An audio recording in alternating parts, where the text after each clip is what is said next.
গত 5ই আগস্ট বৈষম্য বিরোধী আন্দোলনে 7 হত্যা মামলার এজাহার নামীয় আসামি সাবেক পৌর মেয়র এবং ধামরাই থানার সাধারণ সম্পাদক মোহাম্মদ গোলাম কবির মোল্লাকে আজকের দুপুর 1:30 ঘটিকার সময় র্যাব 1 উত্তরা বসুন্ধরা এলাকা থেকে গ্রেপ্তার করে এবং আমাকে অবহিত করে।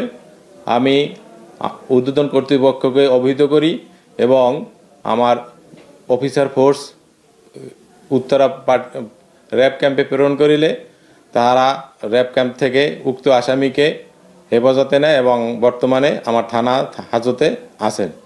আগামীকালকে সকালে উক্ত আসামিকে বিজ্ঞ আদালতে প্রেরণ করা হবে এবং তাকে 10 দিনের রিমান্ড চাওয়া হবে। অ্যান্টিব্যাকটেরিয়াল অ্যাডিটিভ যুক্ত সেরা ওয়াটার ট্যাঙ্ক বিশুদ্ধ পানিতে ব্যাকটেরিয়া জন্মাতে দেয় না।